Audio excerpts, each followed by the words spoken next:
Hello, welcome এক্সেলের অন্য একটা ভিডিওতে। আজ আমরা দেখব যে তুমি কিভাবে একটা কাস্টম লিস্ট বানাবে।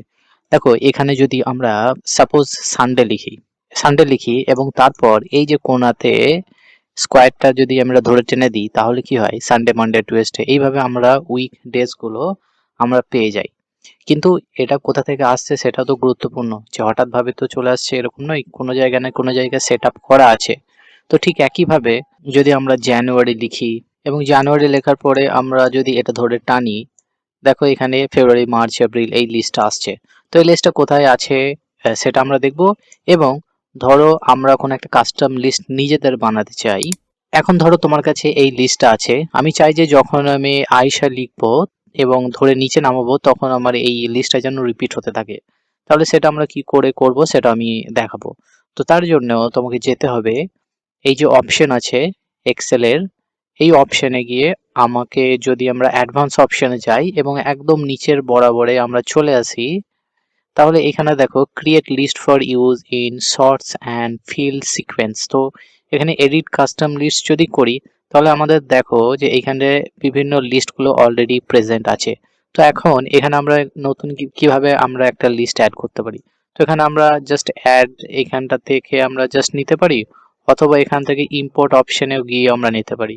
তো এখান থেকে দেখো যখন আমরা ইম্পোর্ট অপশনে ক্লিক করলাম তখন এখান থেকে আমরা সিলেক্ট করতে পারবো। এবং সিলেক্ট করার পরে এখানে যদি ক্লিক করি, তারপরে ওকে করে দিই, তাহলে আমাদের ওখানে অ্যাড হয়ে যাবে। কিভাবে অ্যাড হয়ে গেল সেটা বুঝবো কিভাবে? আবার যদি এডিট লিস্টে যাই, দেখো এখানে লিস্টে অ্যাড হয়নি। তো তার জন্য আমি আবার এটা ধরবো, এখান থেকে সিলেক্ট করলাম, ক্লিক করলাম, এখানে রেঞ্জটা সিলেক্ট হয়ে গেল। এখন ইম্পোর্ট যদি করে দিই, তাহলে এই বাটনটা আমাকে ক্লিক করতে হবে, দেখো আমাদের এই লিস্টটা চলে আসলো। অথবা আমরা এখানে পরপর পরপর নামগুলো লিখেও করতে পারি।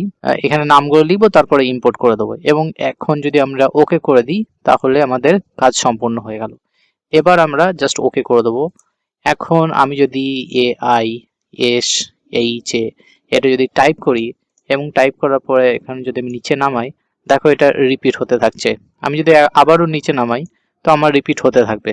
তো এইভাবে আমরা একটা কাস্টম লিস্ট আমরা আমাদের নিজেদের সহজেই বানিয়ে নিতে পারি। তো এখন যদি আমরা না চাই যে এই লিস্ট আমাদের দরকার নেই, তাহলে ঠিক একইভাবে আমরা যদি ডিলিট করতে চাই, ঠিক ফাইল অপশনে যাব, তারপরে এখানে অপশনসে যাব, অপশনে যাওয়ার পরে আমাদের অ্যাডভান্স অপশনে গিয়ে একদম নিচের বরাবর যেখানে আমাদের ছিল সেই জায়গাতে চলে যাব।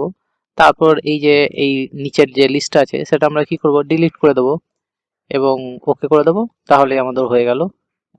আর আমাদের কিছু করার দরকার নেই। ঠিক আছে? তো এইভাবে আমরা অবশ্যই একটা লিস্ট এইভাবে বানিয়ে নিতে পারি এবং অটো ফিল সিকোয়েন্সে এইভাবে আমরা কাজে লাগাতে পারি। সো আই হোপ ভিডিওটা ভালো লেগেছে। ভালো লাগলে অবশ্যই একটা থামস আপ দেবে এবং চ্যানেলটা সাবস্ক্রাইব করে আমাদের পাশে থাকার চেষ্টা করবে। So thank you again, see you in the next one, till then take care, bye by.